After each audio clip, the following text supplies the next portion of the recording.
Ce soir, nous vous proposons de revivre une initiation assez fabuleuse, celle des gardiens d'une ressource aussi vitale que mystérieuse. Il faut dire qu'à Marée, l'eau fait l'objet d'une attention précieuse. L'eau qui fait aussi pousser les belles plantes et justement, nous revivrons l'éclosion de l'une de nos plus charmantes Miss Nouvelle-Calédonie puisque c'est de saison, d'autant que cette Miss-là avait fait sensation. Pour finir, nous ferons quelques pas de danse tahitienne avec les jeunes élèves d'une grande dame polynésienne, Janine Maro, qui laissait tout simplement s'exprimer ses bouts de chou. De Marée, on connaît l'avocat que l'on fête chaque année. On dit aussi qu'elle est la plus sauvage des loyautés. On peut même se rapprocher d'un monde caché pour peu que l'on y soit guidé avec un esprit éclairé. C'est le cas grâce à Thérèse Waya dans Les Chemins secrets de l'eau, un magazine réalisé en 1992.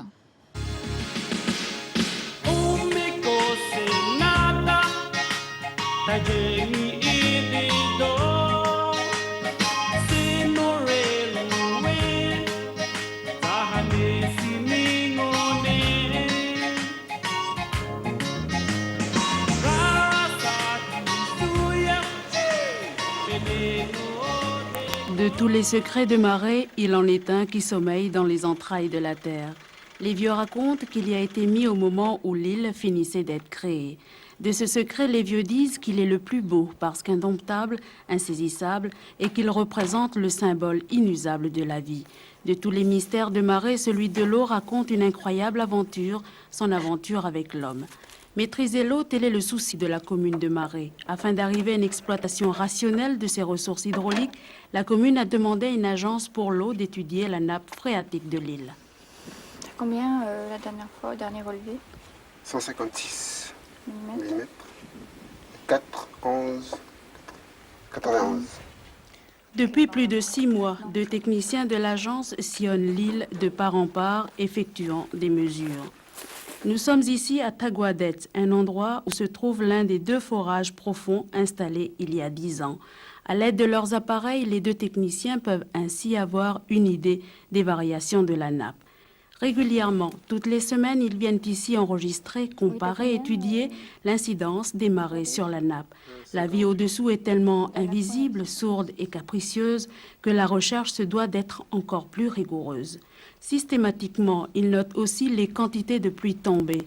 Ces premières données doivent leur permettre d'avoir une vue d'ensemble du problème.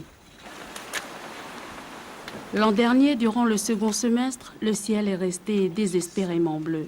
Il est tombé quelques gouttes, juste de quoi rafraîchir l'atmosphère, et quelques tribus du nord de l'île ont fait la cruelle expérience de manquer d'eau.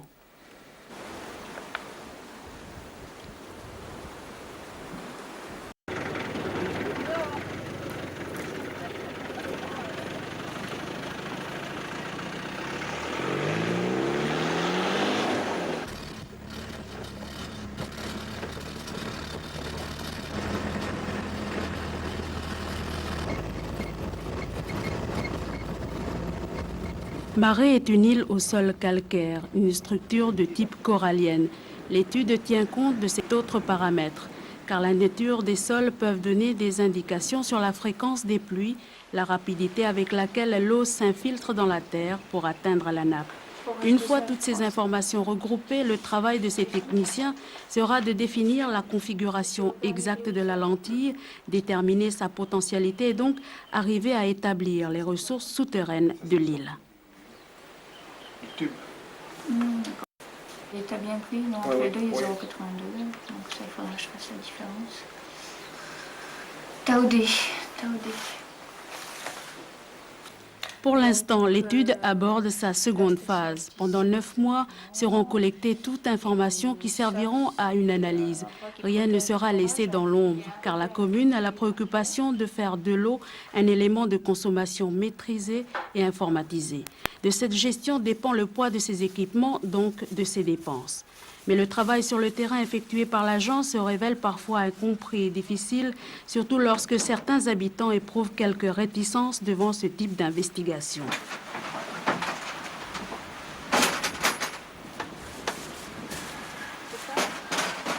Au pays des gens de la terre, il existe des endroits où l'eau revêt un caractère sacré. Je peux dire qu'il y a de l'eau à Marais. Et on est en train de faire nos études et enfin, je suis rassuré, il y a de l'eau.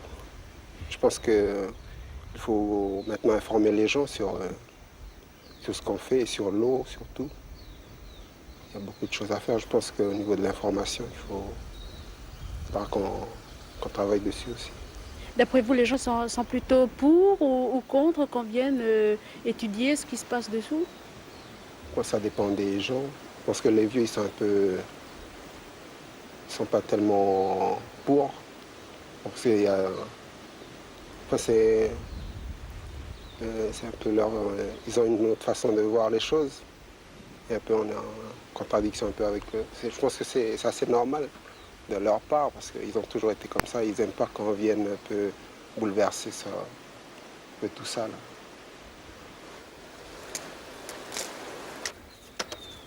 Il est vrai que la science et les croyances ont rarement fait bon ménage, mais l'agence espère obtenir très vite des résultats concrets, imparables.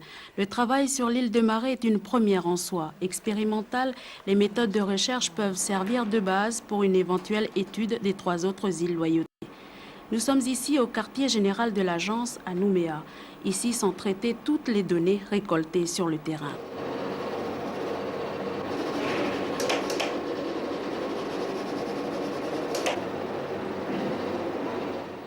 Pour le moment, on arrive à ces premiers résultats. L'écoulement de la nappe se fait des points les plus hauts vers les points les plus bas. Donc, a priori, il n'y aurait qu'une seule lentille et non plusieurs.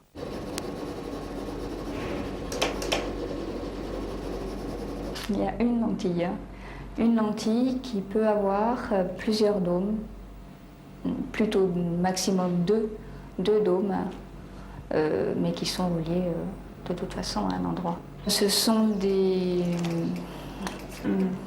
endroits où les niveaux de la nappe sont plus élevés qu'aux autres endroits de la nappe. L'année 92 fera date dans la commune de Marais. Le maire, qui n'est pas homme à plaisanter avec les deniers publics, s'est rendu à cette évidence. La maîtrise de l'eau coûte cher. Je crois que pour arriver à harmoniser la distribution de l'eau pour tous les habitants de la commune, nous serons amenés dans un prochain avenir à une taxation, une participation des abonnés pour limiter la consommation et ensuite préserver la lentille d'eau douce. Ça, c'est très important. Est-ce que les gens sont déjà conscients qu'ils vont bientôt payer l'eau? Oui, on a déjà fait des informations. Et je crois qu'avec la sécheresse qui sévit actuellement, ils se rendent compte que c'est nécessaire. Avec ses 5600 habitants répartis sur 641 km², l'île ne dispose que d'une vingtaine de forages. C'est peu au regard de l'accroissement de la population. Un chiffre, 22% entre 83 et 89. Chaque forage est équipé d'une station de pompage qui est soit branchée directement sur le réseau électrique ou soit alimentée par un groupe électrogène. L'adduction d'eau est relativement récente à Marais. Elle a commencé au début des années 80. 6 ans après, chaque famille dispose d'un compteur et l'an dernier a commencé la chloration de l'eau. En 10 ans, beaucoup de choses ont changé, mais désormais, il faut mettre le prix. C'est toute une histoire. Les gens ils vont être obligés de travailler pour payer l'eau. C'est plus comme avant. Avant, ils avaient des trous d'eau, ils avaient les citernes. Maintenant, c'est difficile. C'est-à-dire, maintenant, ils ont l'eau. Ils ont l'eau à proximité, seulement ils vont être obligés de payer l'eau. On ne peut pas continuer comme ça à être assisté.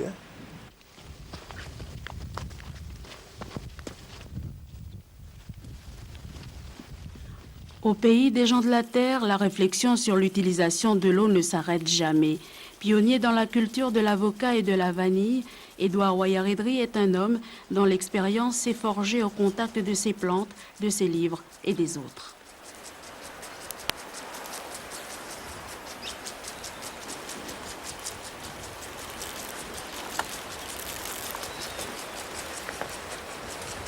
Son Son exploitation s'étend sur quelques hectares.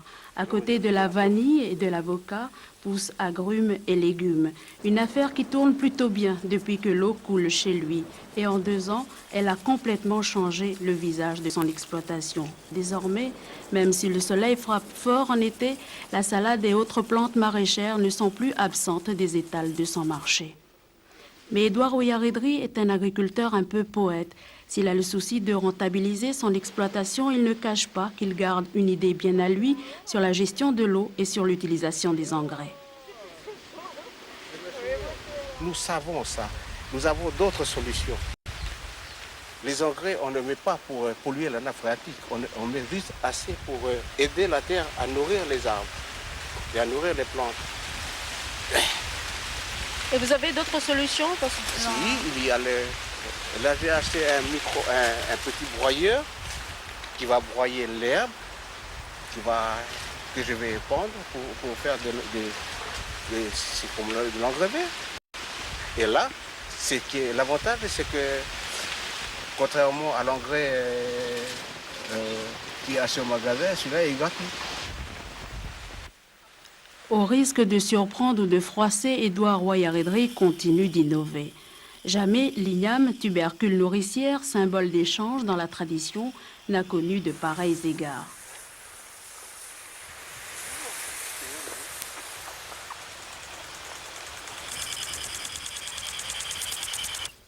Au pays des maîtres de l'igname, on n'exige que l'eau du ciel pour donner de la vigueur à la plante. Ici, l'igname est cultivé pour être commercialisé comme plant. À ce stade de la réflexion, Édouard Ouyaredri se targue d'avoir une bonne longueur d'avance. Moi, je suis marin et puis je reste marin. Je suis fier d'être marin. Être marin, c'est pas celui qui va subir, mais notre chef nous a dit qu'il faut éviter de copier. Alors, j'évite de copier. Et pour l'eau, comment vous évitez de ne pas copier? Bon, ne pas copier, c'est difficile parce que l'eau, on a les forages. Mais avant, il n'y avait pas de l'eau, les arbres poussaient.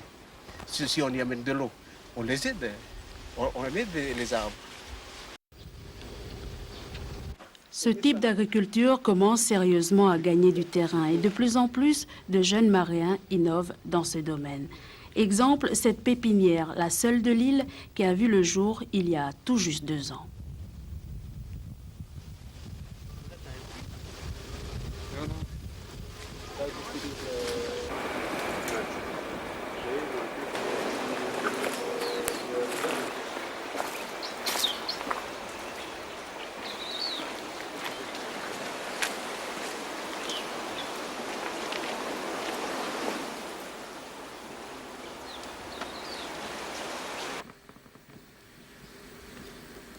À l'exemple d'Édouard Ouyaredri, Sylvain Huren est un homme qui a acquis son savoir-faire à force de volonté et de curiosité.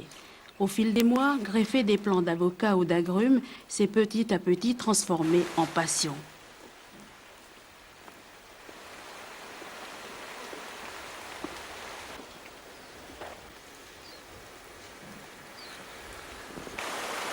Comme beaucoup d'agriculteurs de sa dimension, Sylvain Huren n'appréhende pas la taxation de l'eau. Un mal nécessaire pour un bien, dit-il avec philosophie. Moi, en tant que pépiniériste, je suis très conscient du problème. Le fait, c'est qu'il faut, disons, sensibiliser les gens qui vont faire des grandes exploitations, de faire le nécessaire, de trouver un système d'arrosage qui puisse ne pas trop utiliser l'eau inconsciemment, c'est-à-dire faire du gaspillage dans les exploitations, des installations qui sont mal faites, quoi. Si un jour la commune devait faire payer l'eau sur l'île, est-ce que vous seriez prêt à payer l'eau? Oui, je crois que je suis d'accord pour payer l'eau, hein, parce que c'est quand même la commune qui prend en charge toutes les dépenses au niveau de l'eau. Donc je pense que chaque grand exploitant comme moi ou quelqu'un d'ailleurs, quand même peut participer à aider la commune à pouvoir, disons, participer aux dépenses pour l'eau. des agrumes. C'est là que c'est les plantes. Sylvain Huren communique son expérience et sa foi à quelques jeunes de sa tribu dont il est le petit chef. Comment greffer les arbres, comment exploiter l'espace en évitant soigneusement les faux pas. Et il faut éviter de faire n'importe quoi, surtout lorsqu'il s'agit de l'eau, répondent en écho les éleveurs. Et ils en savent quelque chose.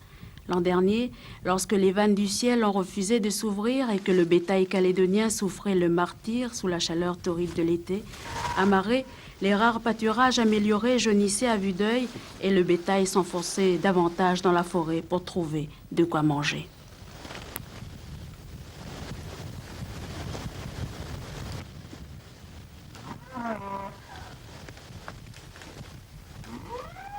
Nous sommes ici dans la petite tribu de Tadjalo, dans le nord de l'île. Pour y accéder, une route poudreuse qui vous fait suffoquer pendant quelques bons kilomètres. Mais grâce au ciel, l'eau existe et le bétail d'André Ouiako peut se désaltérer tous en dessous. Le soir, lorsque le soleil commence à se cacher derrière les grands arbres, les bêtes viennent boire. Ici, la sécheresse a fait beaucoup de mal au pâturage, mais pour André Ouiako, propriétaire de ce cheptel de 200 têtes, il y a une priorité à respecter. Il faut tenir compte que nous sommes sur une île. Nous ne sommes pas à la grande terre où il y a des sources et des rivières. Alors il faut essayer d'économiser l'eau. Est-ce que vous pensez que si un jour on arrivait, la commune devait faire payer l'eau à chaque consommateur, vous pensez que ce serait une bonne formule pour que les gens économisent de l'eau? Ah oui, c'est une bonne formule. Et d'ailleurs, il faut faire payer l'eau à tout le monde. C'est important. C'est important, oui. La réflexion des agriculteurs est quasiment partagée par tous. La seule nuance se trouve dans la comparaison que font les gens de l'eau de pluie recueillie dans les citernes et l'eau des forages. En règle générale, l'eau des citernes est utilisée à la consommation et l'eau des forages aux usages domestiques. Attentifs au changement, méfiants mais sans être hermétiques, les gens font de l'eau un élément magique et ils le posent en termes de valeur. C'est le rapport entre l'homme et l'élément qui fait la richesse de l'un ou de l'autre. Dans une société qui croit très fort au discours mystérieux de la nature, l'eau a une âme.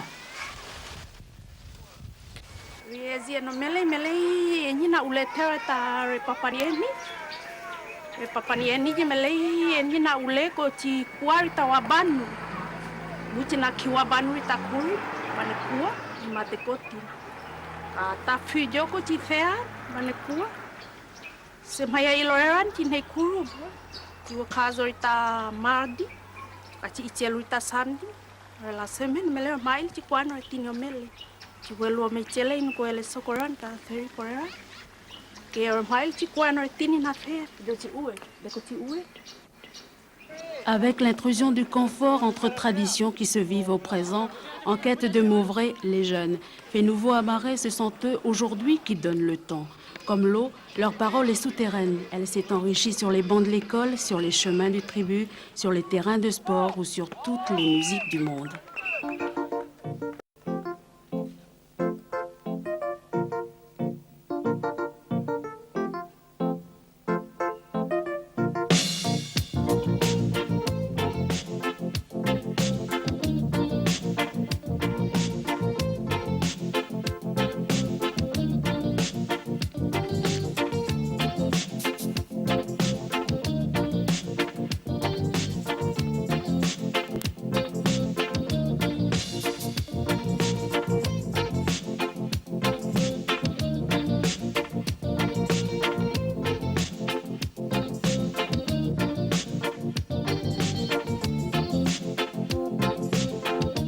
Comme l'eau, leur parole a traversé, intégré et dépassé des années de friction interne, pour aujourd'hui exiger du vrai de n'importe quel discours. Aux coutumiers lorsqu'ils parlent de la terre, aux clans lorsqu'ils parlent d'unité, aux parents lorsqu'ils parlent d'amour. Timidement, ils affichent leur look, ce petit supplément d'âme qui a jailli décembre dernier. Désormais, toutes les grandes questions de la terre, de l'espace à gérer se feront aussi avec eux. Un paradoxe dans une société où le langage est fortement hiérarchisé. Et ce sont eux aussi qui, de façon étrange, ont réveillé toutes les histoires qui se racontaient autrefois dans la case. Il aura fallu 25 ans, un quart de siècle pour que les gardiens de l'eau sortent de leur silence pour raconter les hauts faits de leur clan. Et un soir, pendant que les femmes préparent, comme avant, les feuilles de bananier qui serviront le lendemain à puiser l'eau, les vieux en parlaient.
C'était décembre dernier. Les 12 tribus de Guama, le plus grand district de Maré, se sont retrouvées pour laisser parler le temps. Ici, peut-être beaucoup plus qu'ailleurs, les traditions sont restées vivaces. Mais pour les gens de la terre, il faut savoir servir le temps et y être attentif.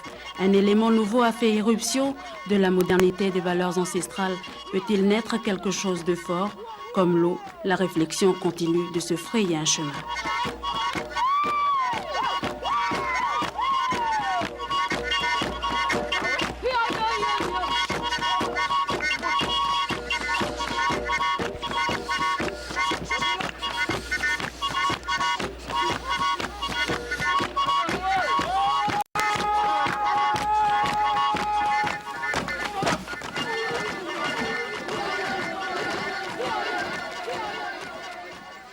Pour les maîtres de l'eau, le chemin de la réflexion et de leur fonction commence ici. Au petit matin, avant que le rayon du soleil n'effleure l'eau bleue de Boné, les gardiens de Boné se sont enveloppés de cette aura du mystère. Une communion s'est installée entre eux et le gardien invisible de ces lieux. Et dans des moments comme ceux-ci, s'inscrit la conviction profonde que l'être tout entier renaît avec la nature. À cet endroit et à ces seuls moments, le secret révélé rattache son possesseur aux repères visibles et invisibles. Ici, les gestes du vieux Wapayat traduisent la fonction de son clan. Délicatement, les feuilles de bananier sont dépliées et commence alors sous nos yeux la confection du panier. Les gestes sont précis autour, les membres de la famille les suivent avec attention. Pour eux, l'initiation commence réellement ici. L'un d'eux s'exercera d'ailleurs à puiser l'eau.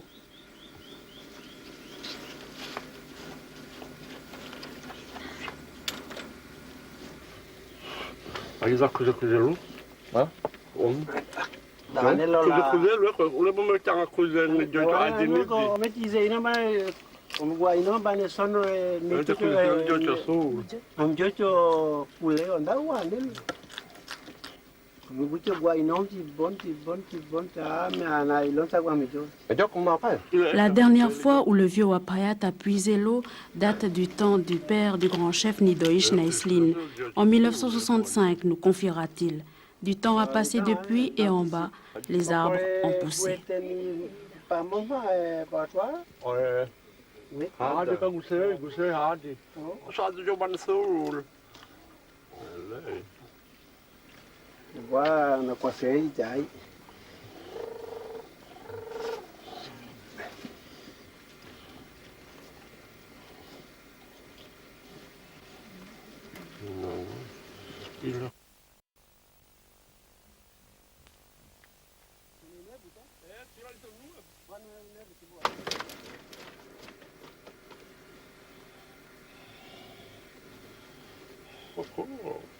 Veiller sur l'eau, en être les gardiens, confère à ce clan un prestige certain. Un prestige parce que donner l'eau équivaut au pouvoir merveilleux de donner la vie. Et donner dans cette dimension appelle la bénédiction.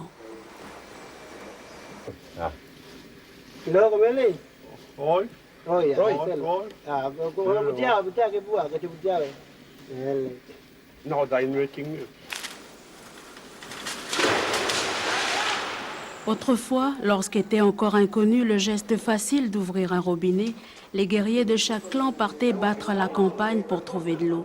L'eau a souvent été au centre de nombreux conflits. Mais aujourd'hui, l'eau est dans chaque maison et cela fait longtemps que les guerriers se sont tus. Ils dorment désormais à l'ombre des grands arbres ou au-dessous des rochers humides. Les vieux disent que leurs esprits sont partis rejoindre le gardien invisible des endroits sacrés. Mais une nuit, l'un d'eux a parlé et le vieux Wapayat, le gardien de l'eau bleue de Bonnet, a su qu'un jour, un des siens viendrait lui demander de montrer comment il puise l'eau.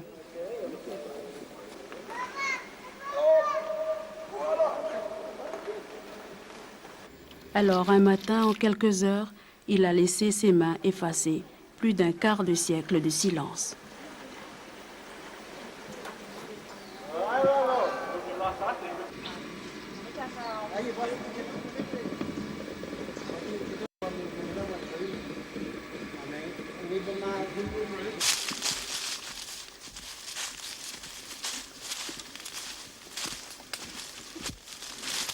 Au plus profond de la forêt existent enfouis d'autres points d'eau. Il faut au moins 1 heure de marche avant d'y arriver. Ces gouffres sont jalousement gardés par certains clans. Nous pénétrons dans le haut lieu du district de Guama. Sur ces chemins sont descendus il y a très longtemps vers la mer en vagues successives tous les clans qui composent la grande chefferie de Guama. Cet endroit est un lieu sacré ouvert pour la première fois à une équipe de télévision.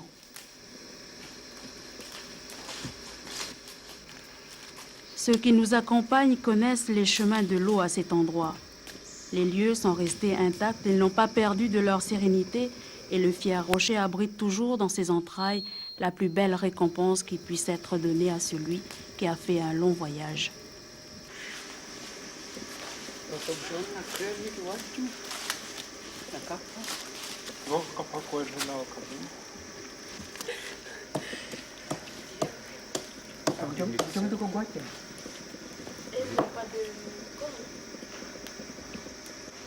L'eau se trouve 40 mètres plus bas. Il faut descendre, s'accrocher aux parois glissantes et surtout veiller à ne pas tomber. Le moindre faux pas, le moindre mouvement brusque peut vous coûter la vie.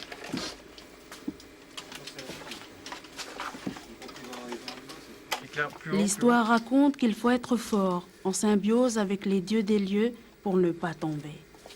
Cet endroit est un haut lieu d'initiation. Selon les gardiens de l'eau, c'est ici que commencent tous les chemins secrets et sacrés de l'eau.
C'était Les Chemins sacrés de l'eau, un magazine réalisé en 1992 par vous, Thérèse Voya, bonjour. Bonjour Romy. Un magazine particulier à plus d'un titre, c'était notamment votre premier.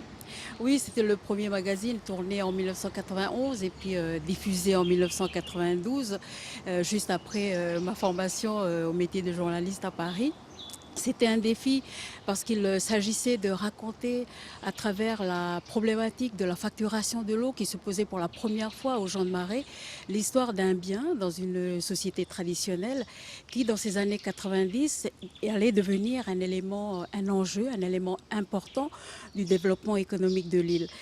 Vous dites les portes étaient ouvertes. Oui, les portes étaient ouvertes parce que le tournage se passait chez moi, dans la commune de Marais, mais il m'a quand même fallu obtenir les autorisations nécessaires pour le tournage. Ça ne s'est pas fait tout seul, effectivement.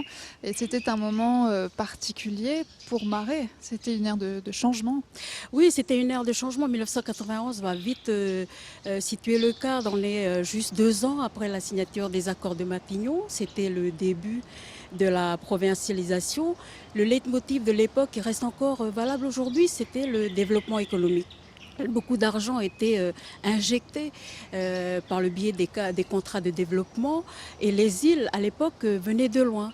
Il s'agissait pour les institutions de lancer, booster, relancer des secteurs entiers de l'économie que sont la pêche, l'agriculture, le tourisme et puis parallèlement mettre en place la formation des hommes.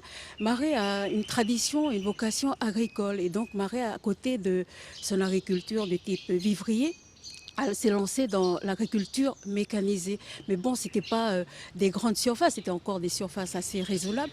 Mais c'était à ce moment-là qu'on a vu des exploitations d'avocats, de litchis, d'agrumes. Et donc, qui dit agriculture mécanisée dit gestion de l'eau, utilisation de l'eau et donc gestion de l'eau. Et les Maréens ont-ils bien compris, vécu cette taxation de l'eau? C'est assez étrange parce que M. Gambé, Jean-Marie Gambé, maire de l'époque, posait déjà la problématique en 1991. Entre 1991 et 2011, date des prémices de la facturation de l'eau, il a fallu 20 ans. 20 ans pour la commune pour sensibiliser les gens à la problématique de l'eau, qu'ils fassent attention à cet élément qui n'est pas un élément durable et fragile. Et puis, il a fallu, par exemple, les sensibiliser au fait que, déjà, réparer les fuites chez soi pour éviter des grosses factures. Mais les choses sont venues de manière très progressive. Et en bonne intelligence, les Maréens ont bien compris. Oui, en bonne intelligence. Aujourd'hui, Marais, c'est à peu près 1700 abonnés, 200 km de réseau, à peu près une trentaine de stations de pompage, une facturation qui se fait de manière, tous les 3 mois. Et ça se passe plutôt assez bien, quoi. Y a-t-il encore des gardiens de l'eau à Marais aujourd'hui? Oui, les gardiens de l'eau existent. La famille qu'on a vue dans le reportage est toujours au trou de Bonnet. La fonction existe, le gouffre existe. Le vieux qu'on a vu dans le reportage en train de confectionner le panier avec les feuilles de bananier, eh bien, malheureusement, le vieux est parti et donc décédé. Mais je ne sais pas si la pratique ou la tradition est toujours perpétuée. Ça, je ne sais pas. Peut-être qu'elle sera relancée après Oui, ce- je fais confiance parce que je fais juste une parenthèse. Les gens qui nous ont autorisés à filmer cette séquence, en fait, c'est mon clan maternel. Et c'est peut-être aussi pour ça qu'ils nous ont laissé filmer ces gardiens de l'eau. Il y a eu des moments forts lors de ce tournage et notamment la dernière séquence riche en émotions, en sensations fortes. Oui, en fait, tout le magazine est riche en émotions parce que je me rendais compte que c'était un privilège en tant que journaliste, en tant que femme de Marais, d'avoir accès à un savoir que je n'aurais pas eu si j'étais venue comme ça, en simple touriste. Et Dieu merci, l'époque le voulait aussi, hein. Les gens étaient prêts à ouvrir des portes pour que d'autres aient accès à ce savoir. Et donc, à la fin du magazine, c'était important parce que c'est un haut lieu de l'histoire de notre chefferie. Mais aussi, c'est aussi à ce moment-là qu'on voit que l'eau, il faut aller la chercher. Elle est enfouie au plus profond de la terre. La ressource en eau chez nous, une des caractéristiques des îles, c'est qu'il n'y a pas de cours d'eau. Ça, on l'oublie souvent. Et la ressource en eau, elle est constituée d'eau de pluie, soit qui est récupérée par les citernes, soit s'infiltre directement dans le sol. Et ça forme une lentille d'eau douce. Et du fait de sa faible densité, la faible densité de l'eau douce flotte. On va dire ça, flotte au-dessus de la mer.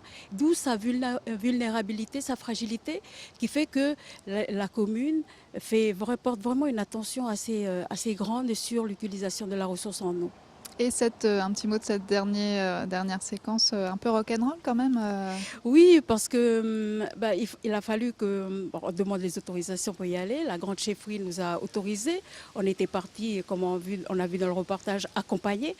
Mais on m'avait bien dit qu'à l'époque, lorsqu'on voulait tester des gens, s'ils étaient très forts physiquement, on les envoyait chercher de l'eau. C'est 40 mètres sous terre. D'ailleurs, quand on est descendu, il y a encore des bois qui sont là pour permettre aux gens de descendre. Et ce que je dis dans le reportage, si vous faites un faux pas, si vraiment vous n'êtes pas bien dans votre tête, vous tombez et vous risquez de mourir. Et nous, on est descendus.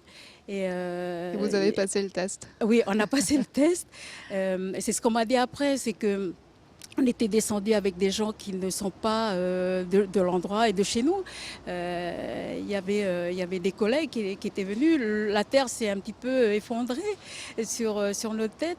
Mais Dieu merci, on en est ressorti et puis tout s'est bien passé. Mais on garde un souvenir assez fort de cette époque-là, de cette séquence-là. Merci beaucoup, Thérèse Ouellet. Merci, Romy. En 1981, disparaissaient Georges Brassens et Bob Marley. Heureusement, naissaient Zlatan et Britney pour se consoler.